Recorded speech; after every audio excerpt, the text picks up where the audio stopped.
Hello and welcome to the show. I'm Stuart Goldsmith, and in this episode I'm talking to Harriet Dyer, who is someone I've only recently in the last couple of years got to grips with her work. I've sort of gigged with her once or twice, but she's someone who's always been recommended to me as someone who'd be brilliant on this podcast, and those recommendations were absolutely right, so you can feel very smug if you made one of them.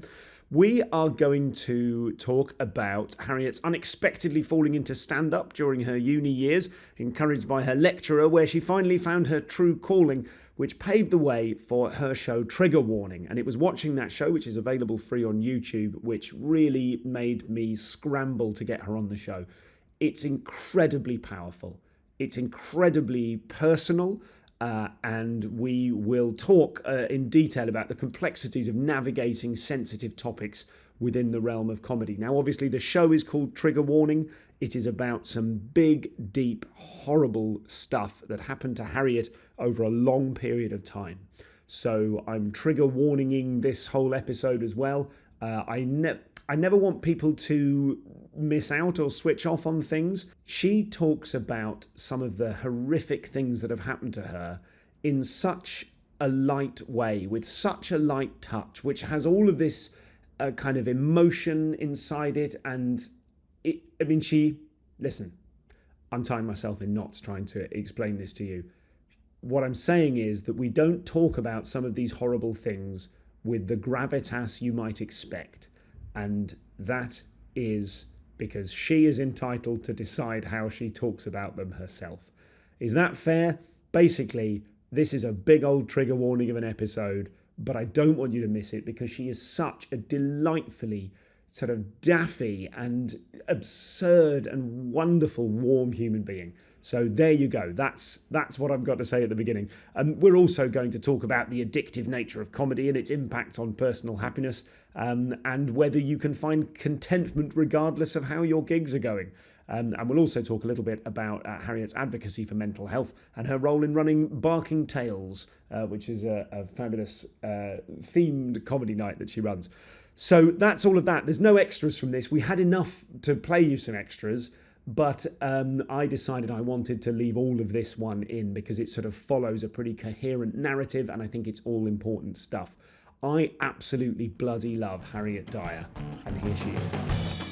Thank you so much for coming on the show, Harriet. It's a joy to have you. I've just made a note in the Comedians Comedian Podcast Facebook group with a link to Trigger Warning, because I saw it. I texted you after I saw it. It blew me away. It blew me away, and I'm so excited to talk to you, and that's my starting point. I'm really excited to talk to you. We've gigged together. I've seen you compare, but I'd never seen you do like a set really, or certainly not a long set.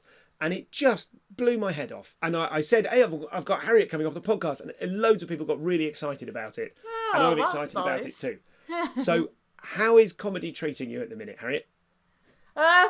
I think comedy's treating me all right at the minute. We have, isn't it? It's very higgledy-pickledy. So 1 minute I'm like, oh my god, this is going amazing, and then the next minute I'm like, oh god, what am I doing with my life? So I have been feeling amazing about it all, and then I don't know. I think when you, because if you're used to sort of constantly getting fun bits of work that you're looking forward to, and then if you go like a week or whatever where you don't, I always then start doubting myself and all that really. So I've never said that before, but yeah, because I think my whole life's happiness always depends on work really. I'm miserable if work's not going well, and really happy when it is, which I need to, well, I guess that's terrible really, isn't it? I need to get, I don't have any hobbies or anything.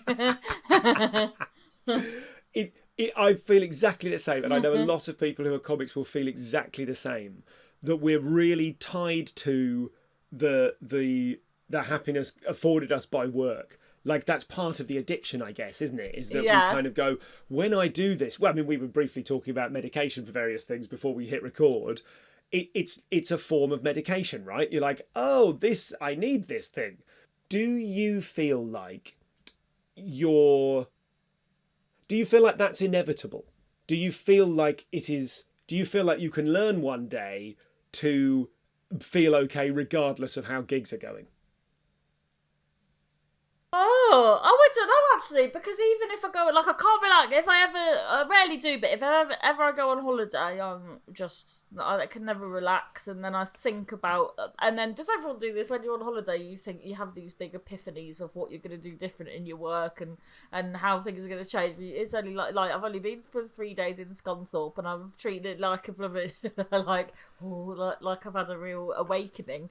Yeah, so I guess it always will be. Yeah, because you know when people go, oh, if you had all the money in the world or whatever, you'd give up your work and then you just do nothing or whatever. It's like, that sounds terrible. I definitely would. I'd always, even if I had all the money in the world, I'd still want to gig. So I guess it is inevitable that I will always feel like this, which is quite depressing, really, isn't it? That I'm always chasing that.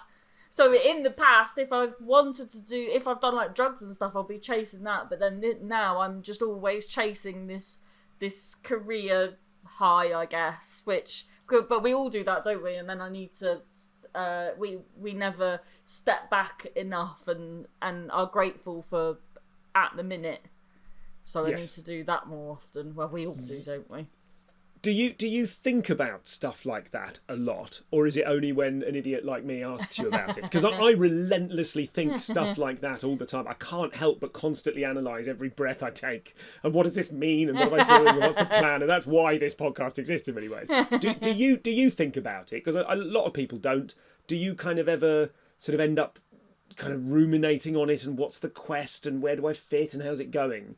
Or like, what kind of, do you tend more towards that, or more to, I'm just in the moment and I'm just chasing the moment?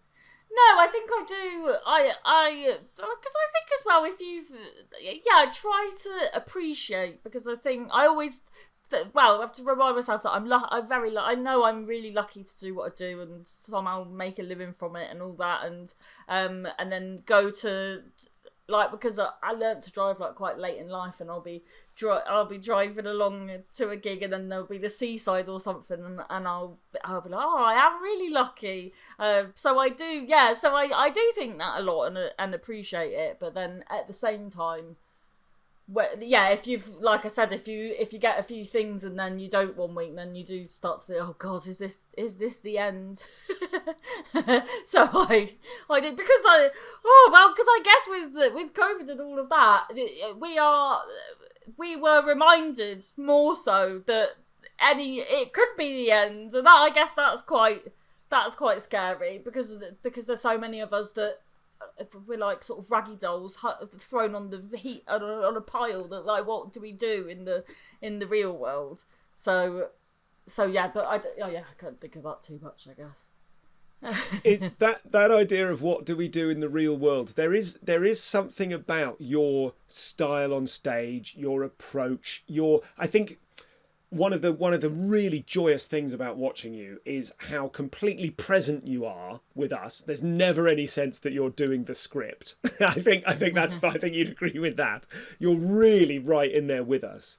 And also one of the sort of things I thought a few times whilst watching various bits and bobs of yours is that it is quite hard to imagine you doing anything else. Do you know what I mean? I don't mean you wouldn't be capable of doing anything else, but you seem like, oh, isn't it wonderful for Harriet that comedy exists whereby she can completely be herself?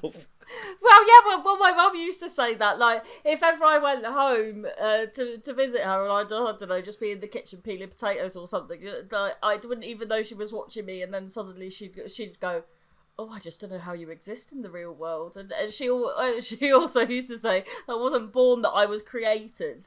Which I don't really know, that's quite offensive, really. But yeah, and I did always just, like everyone, I think, in comedy, sort of had a string of jobs that I never, like, I used to work in the Superdry shop in the Ball Ring, and even the managers there must have known that I was quite creative and needed to be creative in order to function. And they were like, Harriet, we've got a new job for you today. I was like, really? They were like, you're denim specialist. And I was like, that's not even a job. You're just making up these jobs to try and connive me into thinking I'm being creative. That is lovely, I suppose, in a kind of way. Do I interpret from that story that they were being nice by doing that? That they were trying to sort of they were sort of cherishing your uniqueness and going, let's make you denim specialist, and then like, great, Harriet will love that. That's quite good management of you, I think. Yeah, and it was nothing different. I just loitered by the jeans, I guess. But yeah, so I'm so grateful for comedy, and because because a lot of comedians they watched it as children and they had their heroes and all of that, whereas I never really, like, I watched a few bits and bobs on telly that my parents sort of were watching, but I never ever thought of comedy as an option growing up. Definitely not. Yeah, so sort of just fell into it, I guess. Can you tell us how you fell into it? Well, so I wanted to be an actor, and I was really lucky that my parents always knew that I would, because you get a lot of people's parents that want them to get like a proper job and that, and I was so lucky that my parents just always knew that I would do something strange, and like out of a film or something, we went to watch, we'd go on holiday to Plymouth as a family, and then we were watching a pantomime, and then they wanted volunteers in the pantomime, and they didn't pick me, but I ran on stage and then and was chatting, and then I had this Sylvanian family like weasel or something, and I was telling everyone that about it, and then I was like, I'm gonna name it Joseph because my mum's having a baby that she's gonna call Joseph, and I wanted to call it Hetty in case it didn't have a head, but mum said we couldn't do that. I just waffling on and on and on, and then after, like, out of a film, this guy, as I'm on the way back, goes to my mum,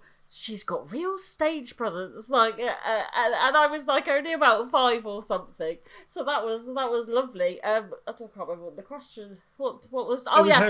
How you discovered or how you brought yourself to comedy? Yeah. So always wanted to do acting, and then just had quite a traumatic childhood really, and then but didn't have.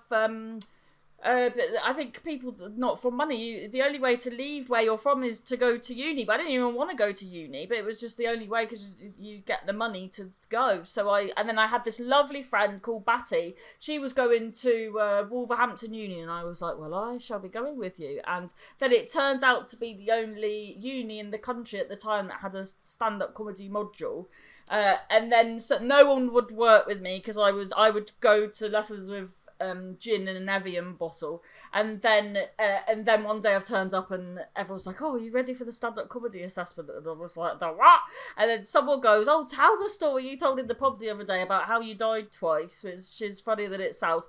So then I did that, and then again, like out of a film, the head of drama was like, you're an absolute disaster, but you're really good at that, so I think we should help you. And then if it wasn't for her, I would, because she physically took me to the doctors to get extenuated circumstances because I was an alcoholic, and then if it wasn't for her, I would have just been like a waster that just dropped out of uni and that. So and it wasn't like, oh, and then I did comedy, it was still the absolute shit show, but then after that I knew that's what I wanted to do, and I was like, and you can, like, because it was such a good feeling that I went on, told everyone this story, everyone was completely indifferent to me when I went on stage because they just thought I was this annoying person, and then I went on, was completely honest about my life, and then at the end of it, everyone's cheering and liking me and coming up to me and patting my back and that, and I was like, this is amazing. So then I had in my stomach, like, I knew that's what I wanted to do then.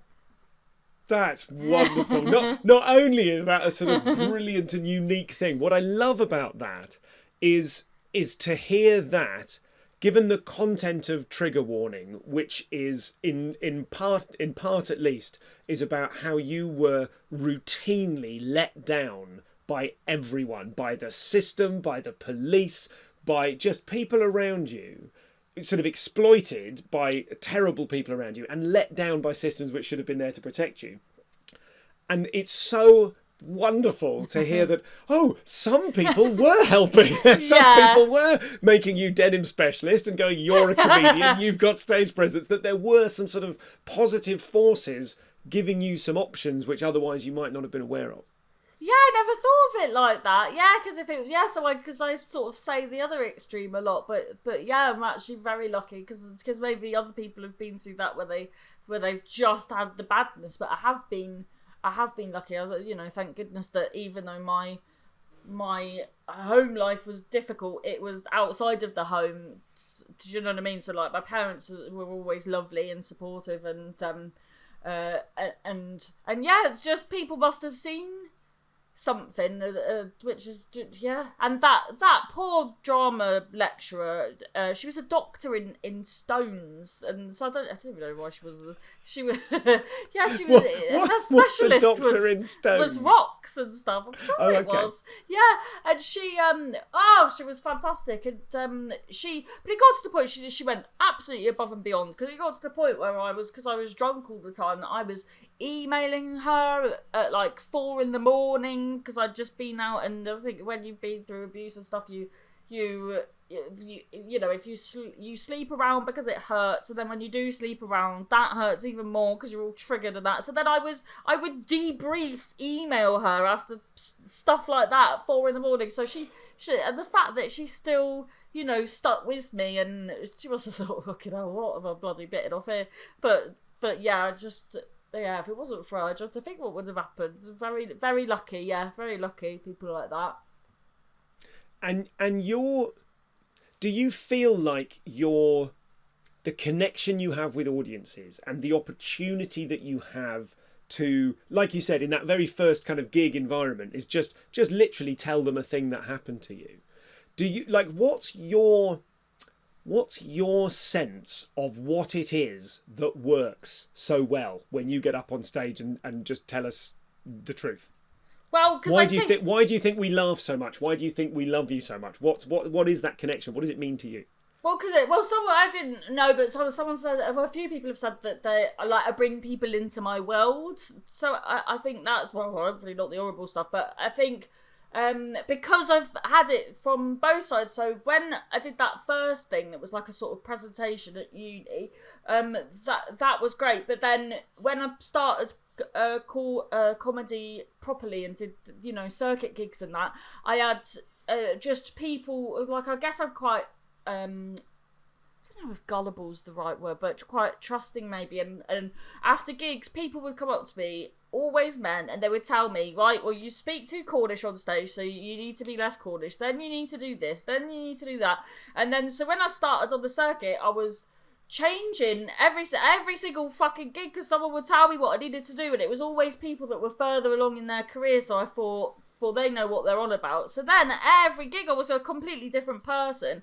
And then it was only then when I did a gig lovely.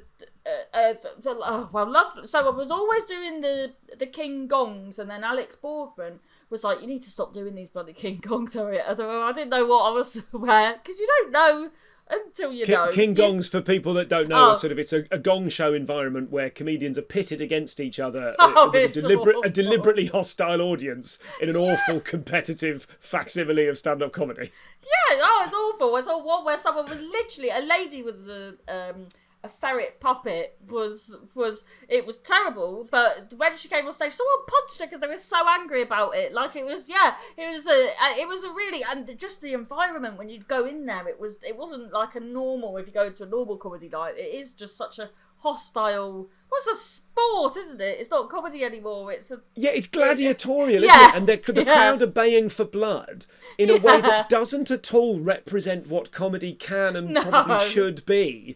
And it's all, for me, it's like I've never done one. I've never participated in one. I think I've only ever seen one. But the whole idea, the stories I hear about them, it just makes me think it's almost like the prefect system in a boarding school, whereby the people who were abused, once they survive it, they abuse the new people coming up because now they're allowed. It's crazy. It's deeply upsetting to me. But yes, it is deeply upsetting. And then so Alex Baldwin was comparing it a few times when I'd done it, and then afterwards he was like, "Can you message me, because please don't do these anymore." And I was like, okay. And then he was so lovely, and he sent a blanket email to all of his contacts saying, "Oh, there's this girl, she's really good, so will you give her a spot on a normal gig, please?" So then I got my first like proper spot was at the bloody at the Comedy Store, the late show, doing a 10 spot when I had which is also quite stressful actually. So but then it was there, so what an opportunity. So Kevin Bridges was on, and then I went on stage, did terrible, and then he was like, why are you, when you're off stage you're really funny, but then you're completely different on stage? And then I realised, because I've been doing what everyone bloody told me to do, and I need to just do what I started and why I wanted to do it in the first place, and just talk about like my life, like because I've all my life I've had this terrible life where this is the first thing where I feel lucky to have lived a life. So it was then where I was like, well, now I will just talk about what happens, and then I just think, well, what happened, and then I just changed bits to make it funnier, and then that's what I do now, I guess. I'm so glad for you. I'm so glad for you. Like, not only because I love your stuff, and like, having seen some of your stuff now, you're one of those people I'm like, oh, lifelong fan. I'll go and watch Harriet do literally anything. And I think you sort of generate that response in people. I think you only have to look. I've got some audience questions for you we can get to later on, but a lot of it is just like, isn't she brilliant? You know, stuff like that. But there are questions among it. So to talk a little bit about trigger warning, which I'm very conscious of wanting to protect you and not take it anywhere you don't want it to go. And also the show is out there and it exists, and I want people to sort of see it and discover it.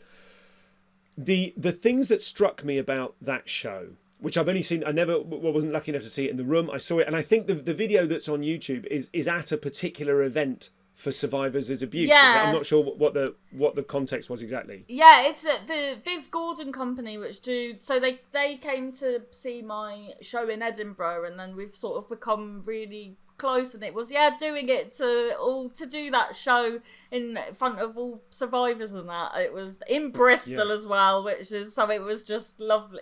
Really, really nice. And when do you ever get to do that, where everyone, because a lot of the time, especially in Edinburgh and that, there was just people that haven't, because even though the show was called Trigger Warning, you'd still always get people deeply upset, and it was always the same sort of people that probably haven't had, I can't say for sure, but probably haven't had these experiences, like to get upset on behalf of, well, I don't know who the fuck. So it was lovely to do it just with people that get it, really. And then, so I'm really happy that one got filmed. Can you, just so we're not sort of...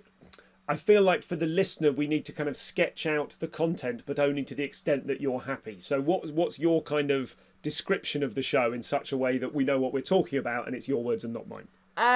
So the show was, I never thought I'd talk about it. So it's a show about how doing a paper round led to a lifetime of rape. Is that what it is? and then that one really helped. And then when I left Cornwall, then things got better, and then it happened again, and then it was terrible, but now it's fine. Is that fair? Yes, of course, don't ask me if that's fine. I just want, you know what I mean? Like, I'm just aware that there is, and I've sort of said this comes up on this sort of show from time to time because I'm interested in psychology and coping with things. Whenever I talk to someone who has really been through some of the horrific experiences that you have, I'm just very mindful that you have a sort of abandon subject button whenever you want. I'm all right. And I don't want to, because I've done a podcast before where they have to do. Do you have to do a list of trigger warnings before that? Then after I've spoken, the list of trigger warnings is longer than the fucking. Well, that has come up on one or two episodes before, whereby you do one of the questions, as you'll know, Johnny Pelham. Is the sort of survivor of child sexual abuse, and I was asking him about how it feels to know that whenever he talks about that, he always comes with it's like a comma after his name. Do you know what I mean? And obviously, as comics, we are wrapped up in our identity is to do with our output, and it becomes a sort of part of a thing around you that I suppose from the outside, I want to make sure it's a thing that you're owning, rather than even the acknowledgement, even the warning about it isn't a thing that then becomes out of your hands. Yeah. Do you know what I mean? So, I mean, and as you talk in the show, the decision to call it trigger warning was to sort of cover yourself in an extent so that you could go, look, I did tell you, you know. So one of the, I wonder if we could talk a little bit about the journey of developing that show, because one of the things, and obviously the only version of it I've seen is that one in front of an audience of survivors. Yeah. The frankness with which you talk about some of the horrendous things you experienced is, and because of your natural style as a comic, you'll sort of say something very bleak and unpleasant that happened to you, and literally half a breath later you'll get distracted by a tangent about squirrels that's very funny. Do you know what I mean? Like, it's a real barrage of stuff. It speaks beautifully to you and who you are, and like I said, that thing about how present you are, we feel like this is Harriet's turn to speak and she can say it however the fuck she wants. I wondered if you could just talk to me a bit about the journey of putting that show together, and were there times when it was hard to change gear, or were there times when you would perform it to audiences that didn't take it in the way you wanted them to, and the difficulties associated in that, how you overcame them, those kind of things? Well, so I never thought about talking about it really, and then during lockdown, I was one of these millions of people that just like, I thought I'd write a book, but just to get all my because I love reading about people's processes and how they've overcome stuff. So I read a lot of autobiographies and stuff, and then I because I read so many of them, and I was like, oh, I think mine would probably be as good. So then I just wrote a book during lockdown, and then but then in having done that, I already, and doing comedy as I was writing it, I had already put in funny bits around those bits. So then I decided to, I think it was like a 2000 and so then after that I thought, oh well I'll see if there's, because I don't know if I felt don't know, like comically, if I felt that I'd feel like that, like it was all very well and good doing all this material, but there's always this big thing that I've never really spoken about, and do you know what I mean? So I thought, well, I'll give it a go, and then so then I, like a work in progress, I just thought, well, okay, oh yes. So then I did it, and at that gig, so I knew this woman. I'd been doing previews at this venue for years and years, and I always thought we got on well. And then did this show about the trauma that I've been through in the paper round and stuff. And then afterwards, she was just completely different with me. And then I thought I was being paranoid, but then I knew people that had come to the show, and they told me that they got home that night to an email from her apologising on my behalf, and then the next day she was just emailing me going on about trigger warnings and all of that.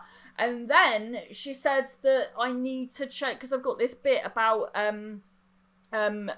stabbing the abuser, and then she's like, you need to make it really clear to the audience what bits you've made up, like that bit. And I was just so outraged, because I've just had a lifetime of people not believing me, and then I haven't spoken about this like ever, and then I have, and it's the same fucking shit after all these years. So I was just so angry with her, because what else was she saying as well? Just and again, because I even said to her, sorry, who are you upset? Because she was also like, oh, I think people are going to need a while to get over what you told them. And I was like, who are you doing this on behalf of? Has someone said something? And no one had said anything.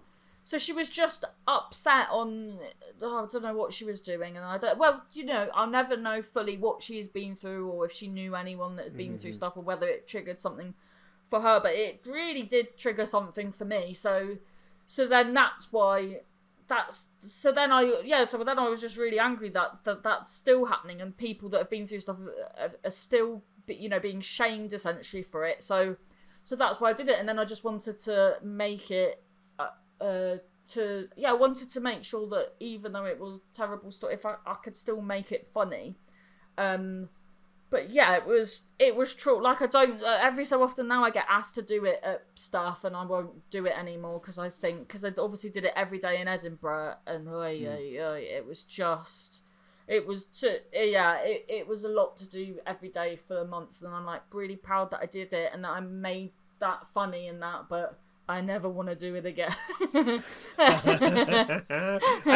And does that mean the book is done, or like does it mean in the sense of you've finished, you've concluded working on the book and you feel like the work is done, so you don't need the book, or is the book still a thing? Oh, the book I I put it out there on Amazon during lockdown. This is a big gap in my research. No. So that's out there, and then this is out there. But then I feel like I've unleashed a beast, because now every single thing that I write is always a bit depressing now. So I don't, because it never really was before. But I guess just life is, I guess, a bit. So when you say you've unleashed a beast, do you mean in terms of your freedom to talk about how you really feel? Yes. That isn't. I don't know if that is unleashing a beast. I think you deserve the permission to talk about how you really fucking feel. Well, yeah, but I just don't want to be known as one of the... I just don't want people to think, oh, God, I'm not going to go see Harriet anymore, because it's just very depressing. Because then there's a show about me bloody dead mother, and now I've got a show about bloody everyone killing themselves. But it's just stuff that happens, I think. And I find it really difficult to write about stuff that I don't care about and that I don't feel. I find it really hard. Like, if I ever have tried to do, like, observational stuff, or... I don't care. I feel like I really need to care to be able to commit to a show that I'm going to do work. It's going to be, like an hour long, and I'm going to do it at lots of places. I feel like I need to care about it. Do you think that was there anything in the reaction to Trigger Warning at Edinburgh, like the reaction from the audience, which made you think it was depressing? Because to me, that is the last word I would use to describe that show. Parts of it are harrowing because they're awful things to have happened to someone, and we care about you deeply. But I wasn't. I was emotionally very engaged. I wasn't depressed because it was uplifting. Jesus, the last line of that show, just before, and I don't want to spoil it for people watching it. It's not even really a punchline. It is a detail of what your partner says to you when you tell him you've got a problem, and you said that, and then there's another line, and then you go, and that's the show. And I literally, if I say it out loud now, I'll burst into tears. But it hit me so hard, and it's not depressing. It's joyful and uplifting, and it's fucking brilliant, mate. It's brilliant. That show and where that show goes. And I completely understand you may never want to do it again. But I feel like I have a responsibility as the part of me which is a comedy fan, let alone a fellow comedian, to say, don't worry, this isn't depressing. Don't have that in your head. You're not depressing. And what we're getting is you being you, and you're joyful and uplifting no matter what you're talking about. Oh, okay. Well, that's lovely. I feel like I don't think I was fishing there, because that was just. I had no idea. Yeah, I think. Also, I certainly don't want to be the latest in a long line of men telling you what you should or shouldn't do. yeah, but no, that's lovely, because I think I did think it was quite depressing, just because of and do you know what as well? Because I think when I did it in Edinburgh, there was as is often the way, because it's obviously in the summer, and I was in a room where the aircon there was something wrong with the aircon, and it was pumping spores because it was mouldy inside, so it was like this. It was awful, and so the room was so hot that people were having to leave because they were passing out and stuff. So then I think I took that on. Do you know what I mean? So then even when people were like, no, it's not the heat, I think I took, people had to leave and I never truly know if they were leaving because they were filled with spores or so I think maybe I took, and we all do it, don't we? We focus on...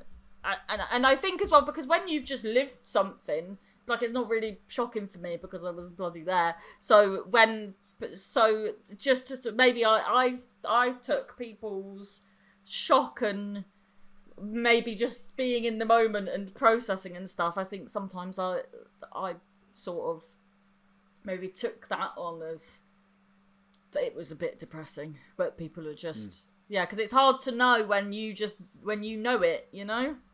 Yeah, no, totally. I completely understand. One of the things, let's come away from that subject and talk more about the kind of your wider relationship to your audience, who you are to them. Who do you, in your mind, who are you to your audience? Oh, who am I to my audience? Well, I don't know if I haven't really thought about it before, but people often say to me, if they've like watched shows or seen me online and stuff, they go, oh, you are like the inside of my head, like the stream of consciousness that I just never say out loud. So I think I'm high on stage and people's mania coming to life in front of them before their very eyes. But I guess because I'm very comfortable in who I am, but then I have, people, some people would say I'm a real oversharer and stuff, but I guess I just feel comfortable with who I am, and there's rarely, like, I'm rarely thinking anything that I'm not saying out loud, which I guess is a gift or a curse, because sometimes I will be like, oh, I'm quite itchy, people are like, what? I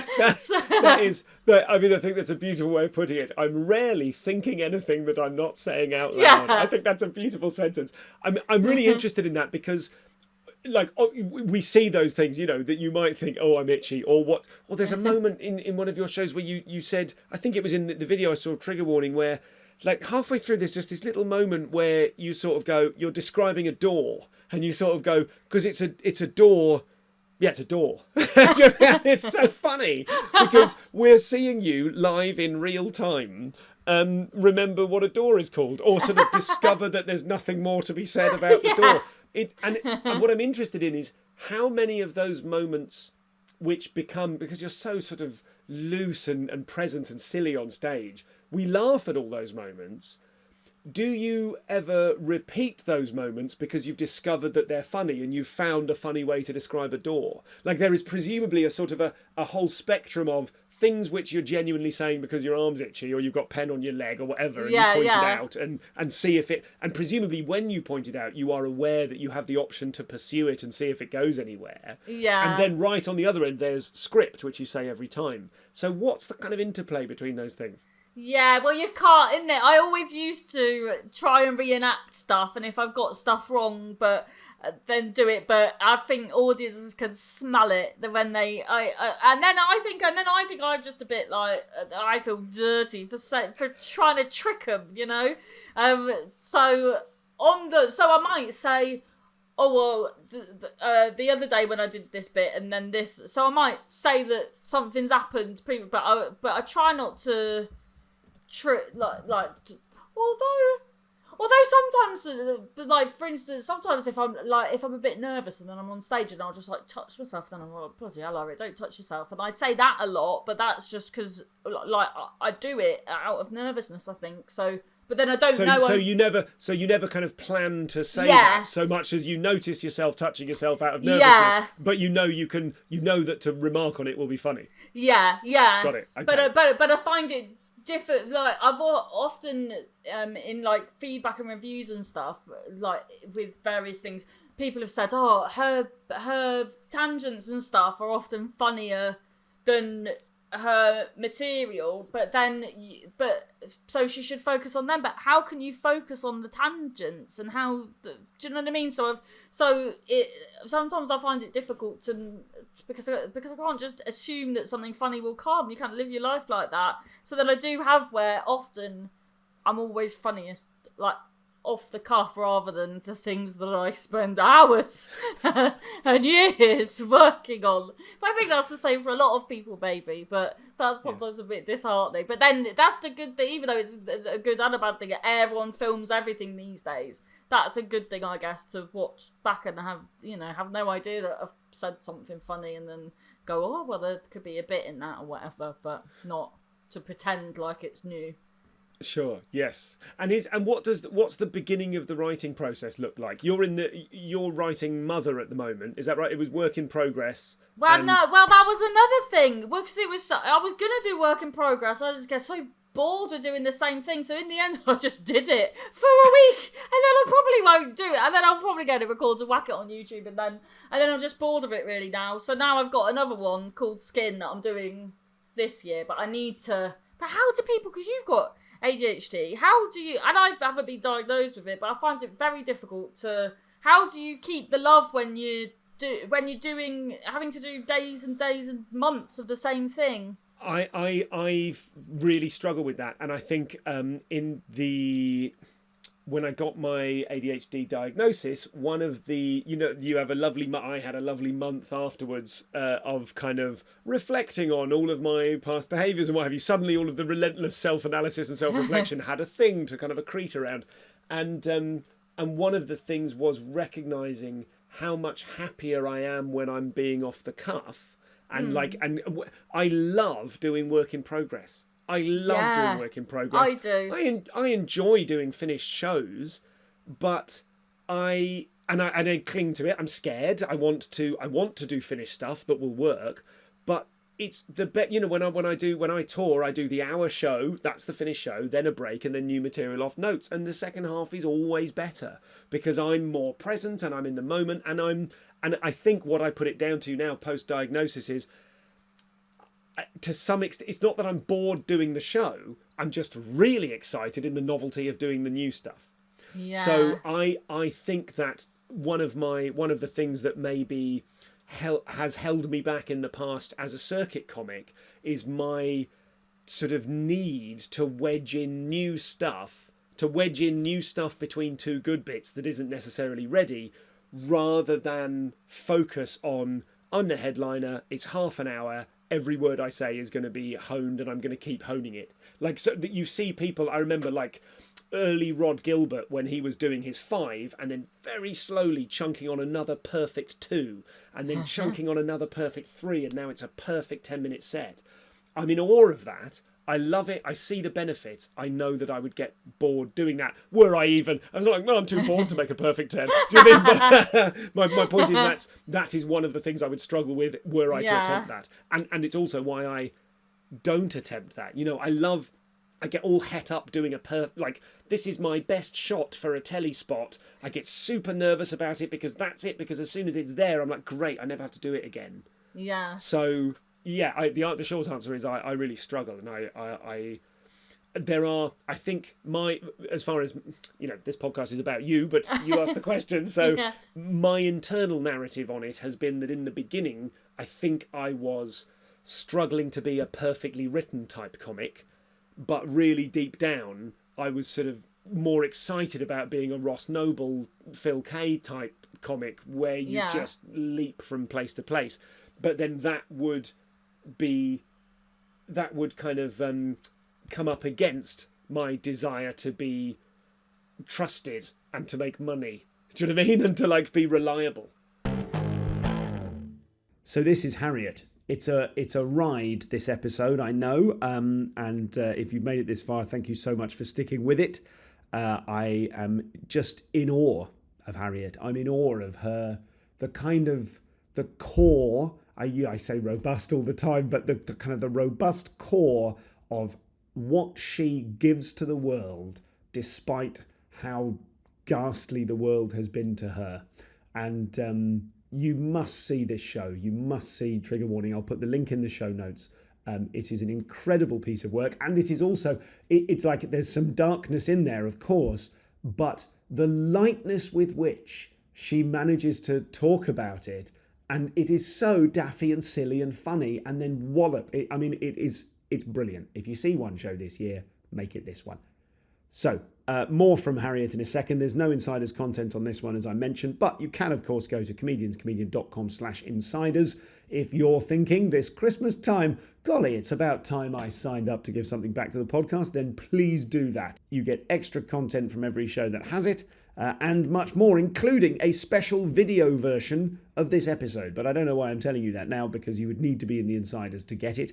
We are converting the Insiders Club, and there's going to be more and more video content of episodes there. But it's Zoom video. Some of it's in-person video, the stuff that's coming up. We've got episodes, oh my God, we've got episodes coming up with Josh Pugh, with James Acaster returning. We have, who else? We got Leo Reich, absolutely brilliant. And who else? Someone else magnificent as well. Moan Rizwan is coming on too.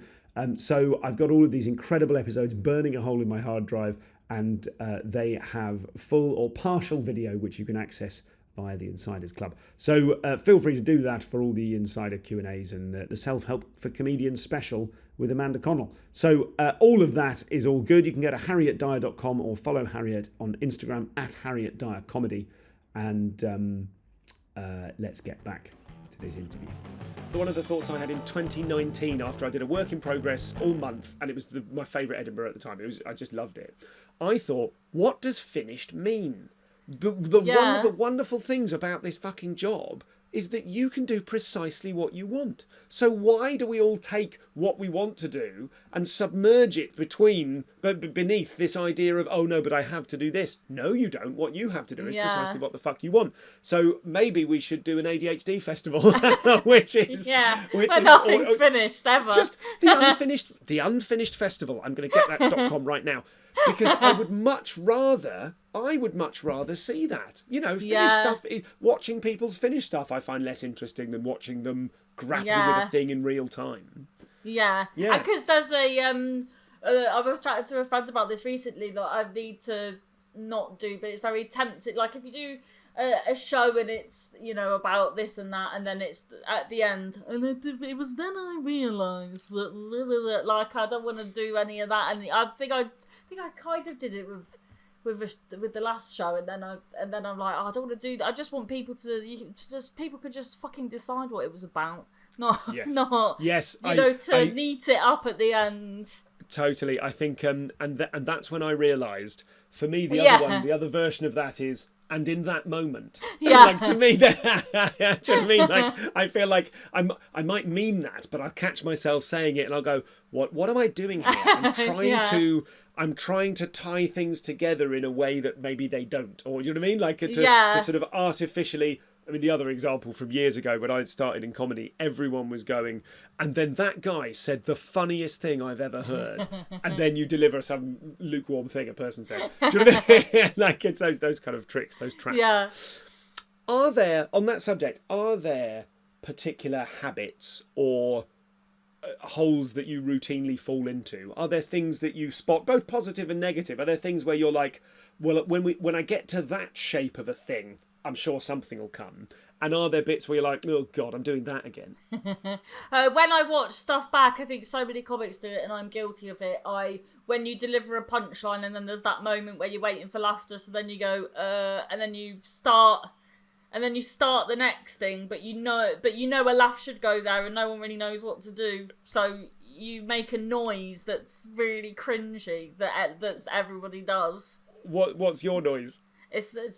It is just and then or like a and it's like punctuation, isn't it? And so many people do it, and I don't know what the answer is, because I don't know, I'm a lot less scared of silence than I used to be, but I think that there is a need, isn't there, to always be right, what's next? And whereas I think to just be able to pause and let people laugh, and then totally, you're conducting a band, and if you go and now laugh and they don't, you're like, well, what the fuck happens now? Yeah, exactly. Yeah. Are there kind of creative ones, or like writing ones? Do you find yourself like that kind of in that moment? Do you have things where you spot yourself? Oh, like, yeah. This joke is sort of a version of that joke. Does that ever come up? Yeah. I'm really bad for regurgitating stuff. It's good if it's like an idea that I once had that never went anywhere. Then it's like, oh, if I then can get that to work, it's like really good. But then sometimes I'm like, Harriet, that's a bit that you were schlepping out that you're trying to bloody rejig. And then also, like, for some reason, my natural, if I'm not if I'm trying to write sort of circuit stuff and stuff that's less delving into life things, for some reason every single punchline my brain goes, what about a little whimsy animal bit? And I'm like, Harriet, no more whimsy animal bits, we get the picture.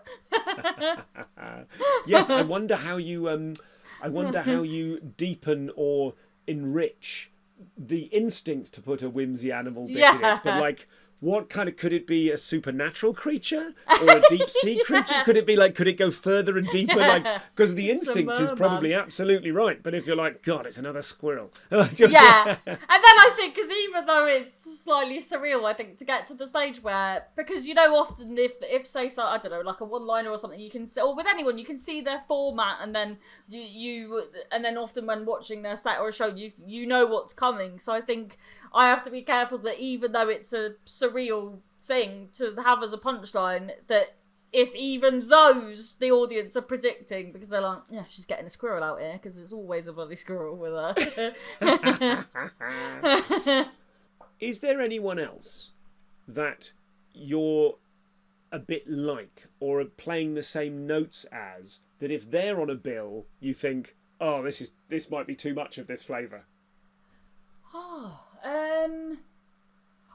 So do you know what? Because you don't often get Cornish comedians, so it's not that they're.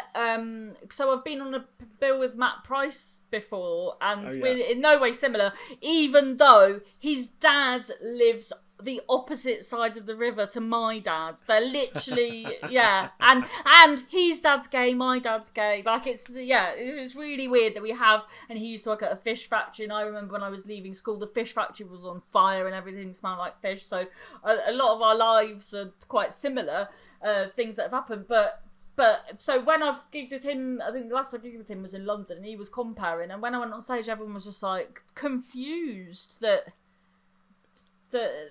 I don't even know what they were confused about, that someone else that was Cornish existed, or maybe there was just similarities, and probably how we spoke, because we really are from, the same area and that, and I don't know, maybe he mentioned his dad and I mentioned, but people just weren't buying it for some reason.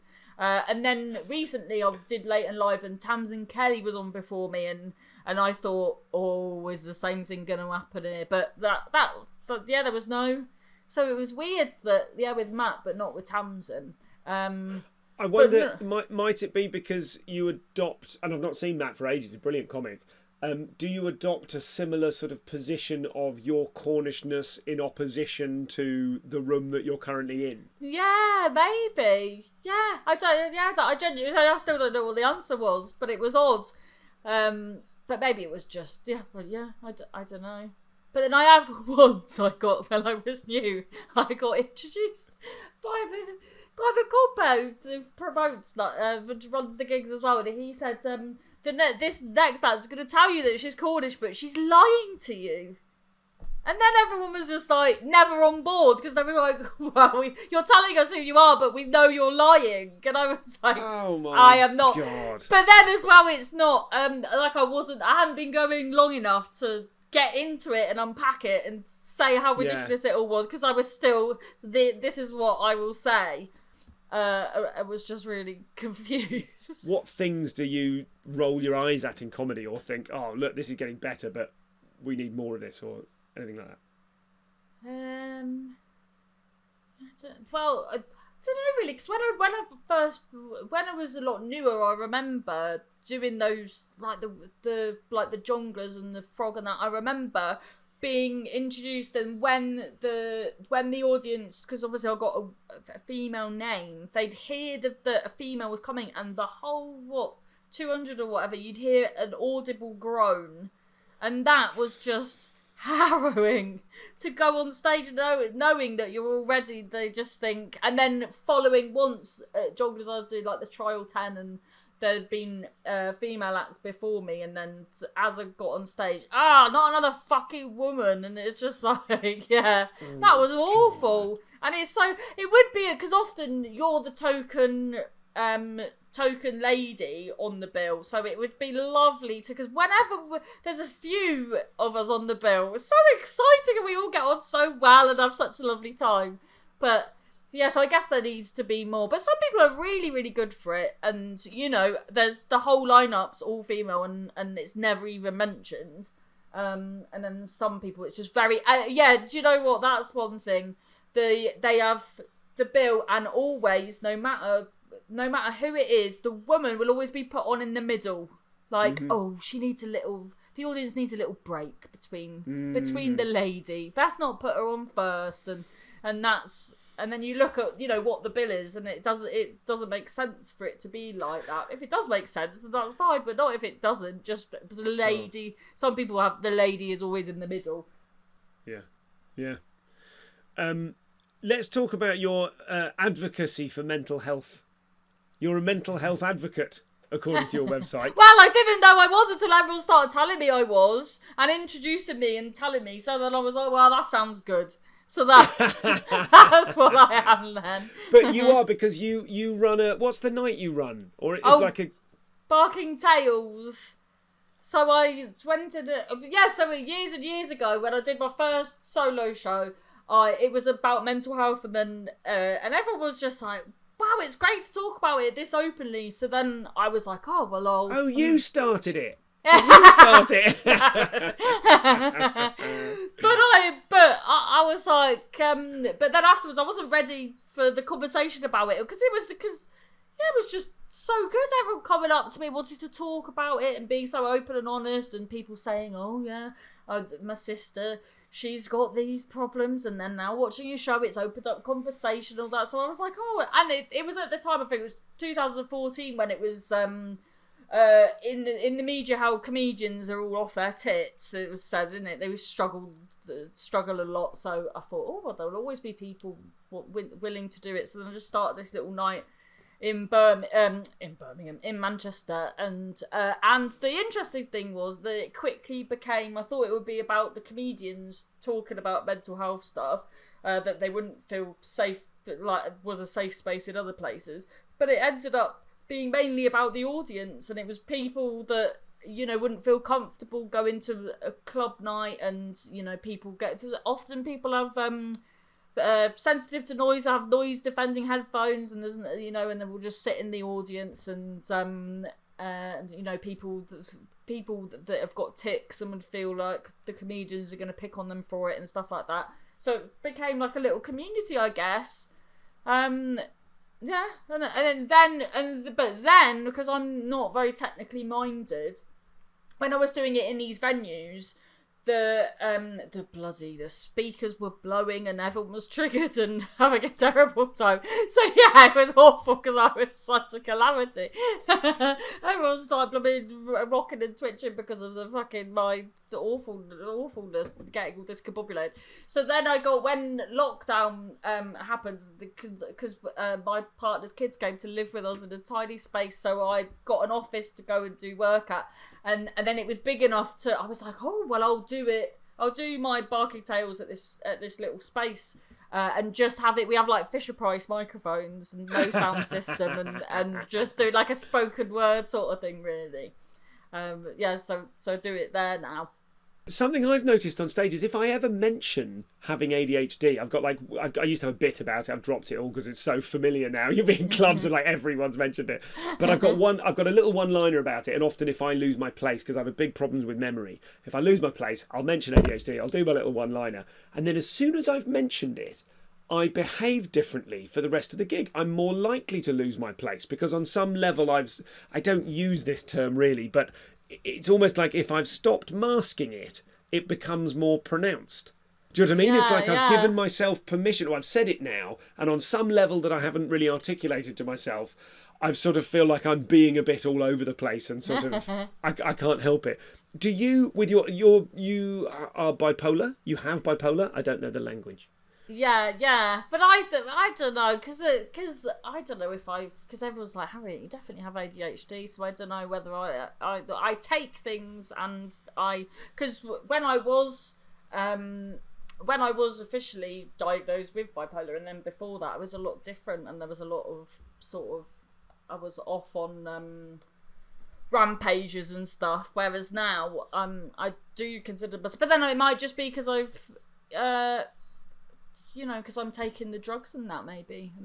So I don't know, but I don't feel. And then when I see other people that are now, and like a friend recently has been diagnosed with it, and I think, maybe I don't know if I do have it anymore, but probably. But then I need to watch out for this, because this is what happens every so often. I'll think, well, I don't need to take this medication anymore, and then I just stop it, and then this happened once years ago, and I tried to throw myself out of a moving vehicle with my partner, and he was like grabbing hold of me when we were on the M67.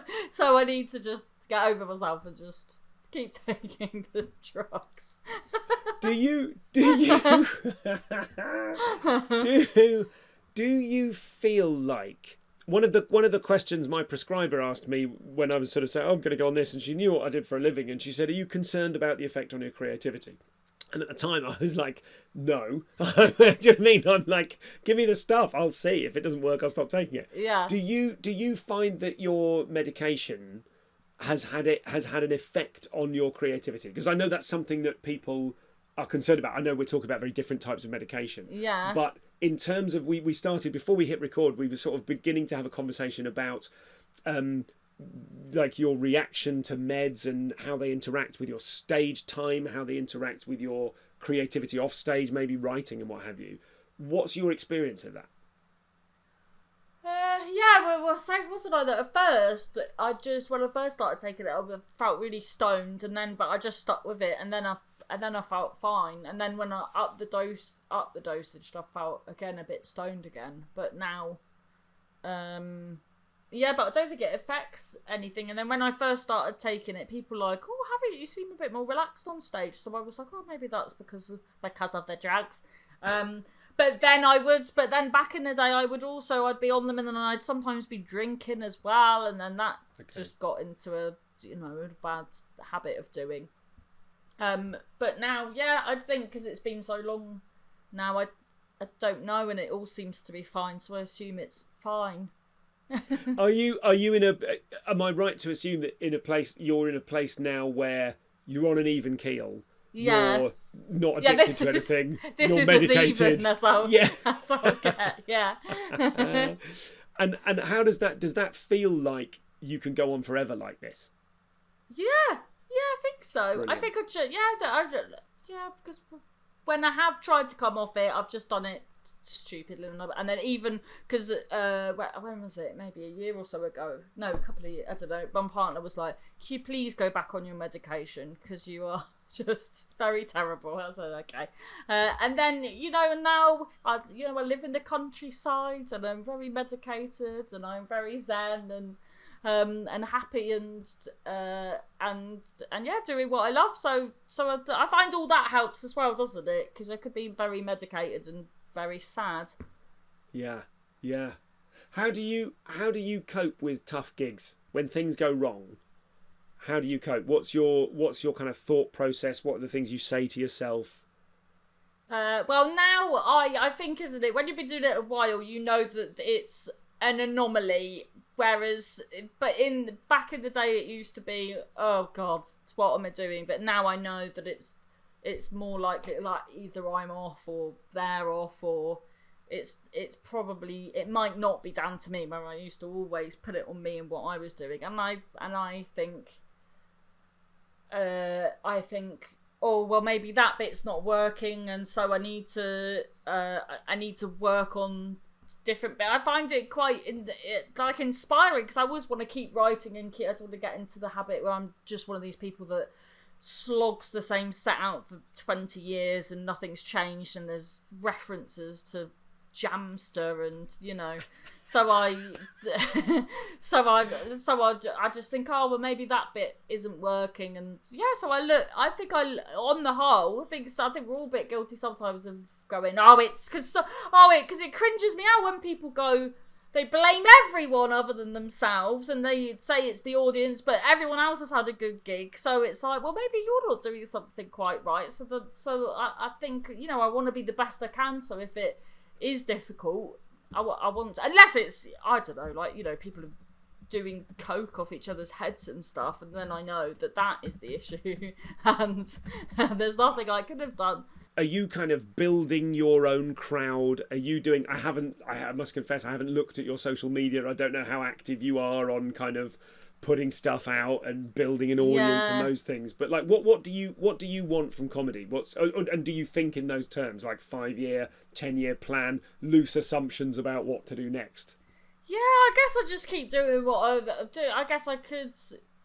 Yeah, I don't think I've got definitely not the biggest social media presence, and I find all that very, like, I know it needs to be done, but it's all very vacuous, and so, yeah, but, so I guess I try my best, but because say if there's 4 main platforms to do, and then we do everything, like a different thing for each one every single day, I don't know how there's time for that. So I guess just keep building and then to eventually be able to just tour, I guess, and because I don't think I'm ideally the right act for really drunk people on a Saturday night where I've got to somehow relate to them to make them laugh when they're off their tits. I haven't been for quite some time, so I don't know if I care for them very much. So I'd like to get to the stage where I, where I can solely just write stuff, create stuff, and people come to it, and then I don't do. But I guess I'm a bit more, because I would do everything, but I used to do just always gig, and now I guess I'm a bit more selective. And that's nice, isn't it? To go, oh, I've got an art centre coming up. How lovely. Yes. It's it is weird, those things where like I feel like you and me both have done the hard yards, thanks. And I don't think I'm going to be improved anymore by doing horrible, tough rooms that I don't enjoy, where I try to relate to people I don't relate to. Yeah, exactly. And it's definitely not, I don't think I'm better than them or anything, but it's just I don't have what they want. I had some audience questions for you. Did you move from Cornwall to do comedy, or was that a separate thing? And now you're, dare I say, a big name on the scene. Does part of you feel like moving back? No, I left Cornwall for trauma because I just needed to get out of Cornwall. But yeah, I think it's you can't really commute anywhere, can you? You'd have to, but it's so great. There's so many people. In fact, I last saw Kev the time before I saw Kev at a gig. Tom Rogers, I think he's called, and he's fantastic. And there's a few people now in Cornwall that are putting on fantastic nights, and so there's more of a circuit now. Because there used to be Graham, and he used to do loads, and now there's some other people, and so there's a little circuit there now, which is great. But so I don't know, because I would be the same if I was in my caravan on the beach. I wouldn't want to be going anywhere else. So you need to start. There needs to be a caravan circuit. That's the answer. Good idea. That's a very good idea. To wrap up, thank you so much. I've really, really enjoyed this. It's been lovely talking to you. I have started asking people, and if this goes nowhere, we'll cut it.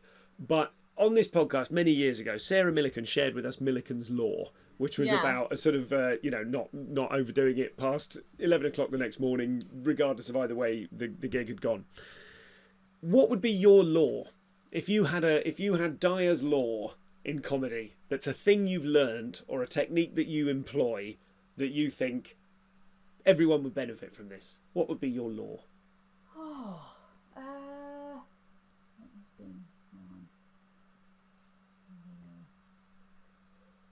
I guess a lot of people have said this, but I don't think about everybody else and be yourself, and don't, if you've liked a comedian, because I think every so often you get like where people are just versions of who they've been watching, where it's a really saturated scene, isn't it? Really, so I guess be yourself and don't be afraid to be yourself, and don't listen to anyone else's shit where they're telling you to be this and be that. Just just stick to what you want to do, I guess. Because I don't know whether that went anywhere, but no, I liked it. It's good. It's very emblematic of you. I just wonder, I wonder if it's like it's easy to say just be yourself, and I'm just interested in like how do people, like if someone's listening to this thinking that's all very well, Harriet, but how do I be myself? Because I get on stage and I just find myself doing this version. Yeah, but like, going because so many people when they start, they'll watch comedy and then they'll go, ugh, where it go? So I said, stop shouting at me, mum. You know, and it's always like don't just go for the easy stock things that you see everyone else doing, because then there's literally a whole lineup of just everyone doing the same variation. Last question. Are you happy? Oh, very happy, yes. Yes, thank you. I'm so pleased. I thought I wouldn't have asked if I didn't think you were, but I asked that of lots and lots of people, and I was pretty confident of a good answer. And yes, I am. Thank you is a beautiful place to end it, and very, very typical of you and your energy. And I'm just in love with your act, mate. And thank you so much for doing the show. Oh, thank you. Thanks ever so much. Do I just go now? And let's cut there. So that was Harriet. Oh, mate. She's so wonderful. I'm just completely in love with her comedy. I think she's an absolutely wonderful human being. And I really am so anxious for you to discover her if you haven't already. And it's just she has such a wonderful style. That's enough gushing from me. Thanks to Harriet for coming on the show. Go to comedianscomedian.com/insiders to support the show with a regular monthly donation of as much or as little as you like. And get all the extras, including the video content, the video version of this episode. Plus, don't forget to go and watch Trigger Warning right now, this minute right now. Find Harriet at harrietdyer.com or on Instagram at Harriet Dyer Comedy. You can find out everything I'm up to at stuartgoldsmith.com or indeed at Stuart Goldsmith Comedy across most of the platforms. Instagram's the one we're going with, and if you haven't checked out my Instagram, not only can you see my increasingly haphazard attempts to make latte art, Jesus. But also in a slightly more meaningful way, there is a clip from the Eliza Schlesinger podcast that's gone up there recently. And we're going to start doing that more and more with little clips of episodes and clips of people in action. So hang on to those things. And I also had a lovely trip to the Bristol Waste Recycling Centre where I did a little I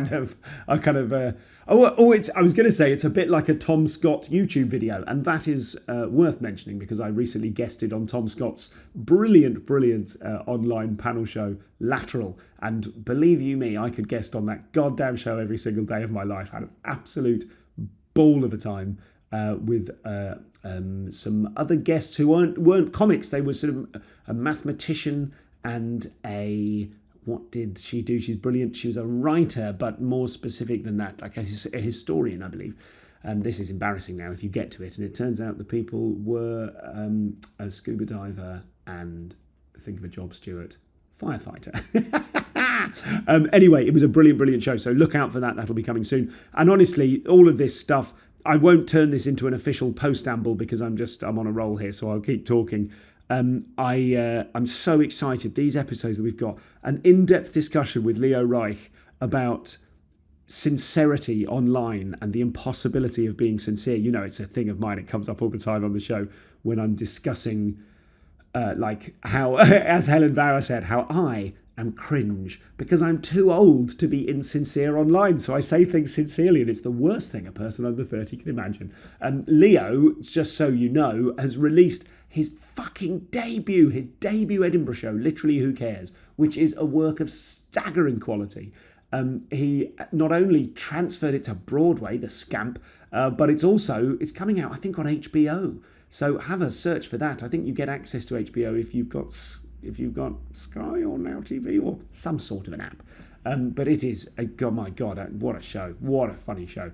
And also Josh Pugh. And Josh Pugh came to me fresh from recording one of his amazing Instagram, little kind of character piece, micro sketches, little 60-second long things that he's so wonderful at. And I tell you what's great is I keep mentioning Josh Pugh to friends who aren't in comedy. to find out that they know exactly who he is and they're all over it. So that's very exciting as well. And the Mawan one is just a dream from start to finish. So lots of stuff coming up soon, lots of exciting bookings as well. I'm on my way to record with someone very exciting today.